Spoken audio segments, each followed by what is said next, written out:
وہ جو کشتی میں سوار ہوئے تو یوں کہا جائے گا کہ تم اس کشتی کی بدولت تم دنیا میں ہو نا. ہم نے اس لیے کہا کہ ہم نے تم کو سوار کیا کشتی میں، ہم ہی تھے وہ. لِنَجْعَلَهَا لَكُمْ تَذْكِرَةً وَتَعِيَهَا أُذُنٌ وَاعِيَةٌ، تاکہ ہم اس کشتی کو تمہارے لیے نصیحت کا ذریعہ یادگار بنا دیں، اور اسی طرح سے کانوں کے سننے کے واسطے بھی اس کو ایک بھرپور یوں کہیے کہ کیا کہیں گے سامان بنا دیں. یعنی کیا مطلب؟ کانوں سے اس کو سنو، اس سے نصیحت حاصل کرو، یہی ہے تذکرہ. وَتَعِيَهَا أُذُنٌ وَاعِيَةٌ، تاکہ کیا کہیں گے اس کو ایسی کانوں سے سنو کہ تم اس کو کور کر سکو، یعنی اس کو محفوظ کر سکو. محفوظ رکھنے والے کان جو ہیں اس کو محفوظ رکھیں. ٹھیک ترجمہ یہ ہوگا کہ محفوظ رکھنے والے کان اس واقعے کو محفوظ رکھ سکیں. اس لیے فَإِذَا نُفِخَ فِي الصُّورِ نَفْخَةٌ وَاحِدَةٌ، چنانچہ آپ دیکھتے ہیں کب نوح علیہ السلام دنیا میں تشریف لائے تھے.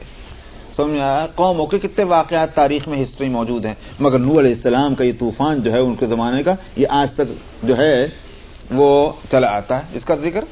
تو اس لیے کیا ہوا کہ ہم نے اس کو یادگار بنا لیا اور اس کو محفوظ رکھنے والے کان جو اس کو محفوظ رکھیں. فَإِذَا نُفِخَ فِي الصُّورِ نَفْخَةٌ وَاحِدَةٌ، یہ تو ہوا قوموں پر دنیا میں عذاب آیا. فرمایا پھر جب وہ سور میں پھونک ماری جائے گی، تو یہی تھوڑی قصہ ختم ہو جانا ہے، قیامت کی بات چل رہی ہے. تو قیامت جب آئے گی، پہلے تو کہا وہ آئے گی، آنا ہے اس کو. تو نہ ماننے والوں کا انجام جو کچھ ہوا وہ تو ہم نے تم کو یہ سنا دیا، یہ ہوا نہ ماننے والوں کا انجام. جب آئے گی تو وہ کوئی مہمان کی طرح نہیں آئے گی، وہ تو بڑے ہولناک طریقے پر آئے گی. تم اس وقت اگر اپنے بچاؤ کی صورت اللہ کا عذاب دنیا میں آیا اس سے نہیں کوئی بچ سکا، تو قیامت آئے گی تو اس وقت کی اس ہولناکی سے کون بچے گا؟ اس لیے فرمایا فَإِذَا نُفِخَ فِي الصُّورِ، جب سور میں پھونک ماری جائے گی ایک دم. نفخۃ واحدہ کا مطلب یہ ہوا ایک دم. یعنی کیا مطلب؟ یہ نہیں ہے کہ بھئی وہ پہلے سے ٹی وی اور ریڈیو کے ذریعے سے اناؤنسمنٹ ہو رہا ہے کہ فلاں دن جو ہے سور پھونکنے جا رہا ہے. یہ نہیں. ویسے آواز جو ہے یہ تو ہوگا کہ آواز وہ شروع ہوگی آہستہ آہستہ. سور کی آواز جو ہے وہ آہستہ آہستہ شروع ہوگی. وہ آواز کو سنیں گے سمجھیں گے نہیں ہو کیا رہا ہے. شروع میں دھیمی آواز ہوگی، چلے گی بڑھتی جائے گی. نتیجہ اس کا یہ ہوگا اب بڑھتی جا رہی ہے اور لوگ کانوں کو جو ہے انگلیاں ٹھونس رہے ہیں. لیکن اس آواز کی اس تیزی کا اثر اتنا ہی نہیں ہوگا کہ پھر اس کے بعد کانوں میں کتنا بھی کچھ ٹھوس ہو لیکن کانوں کے اندر جو ہے معلوم ہوگا پھٹے. نہ صرف اتنا بلکہ یہ کہ دل بھی معلوم سینے سے باہر چلا. جو یہ کتابوں میں لکھا ہے کہ اس نفخہ سور کا یہ ہوگا کہ دل پھٹا جا رہا ہے، سینے سے باہر نکل رہا ہے، کان پھٹے جا رہے ہیں. پھر وہ جو اس کی آواز کی شدت جو ہوگی وہ ناقابل برداشت. وہ نفخۃ واحدہ، اچانک ایک دم. کہیں تو یہ جیسے قرآن شریف کی آیتوں کو دیکھنے سے یہ خیال مطلب یہ اس کا ذکر کیا گیا کہ بھئی 3 نفخے ہوں گے. ایک تو ہوگا نفخہ صاعق کہ سارے جو ہیں وہ اپنے ہوش حواس کھو بیٹھیں گے. اس کے بعد ہوگا ایک تو ہوگا نفخہ فزع جس سے گھبراہٹ. دوسرا ہوگا نفخہ موت، سب ہلاک. پھر تیسرا ہوگا نفخہ صاعق، سب جو ہے نکل پڑیں گے. اور تیسرا ہوگا نفخہ حشر کہ وہ نکال کر کے ان کو اور ایک میدان میں لے جا کر کھڑا کر دیا جائے گا.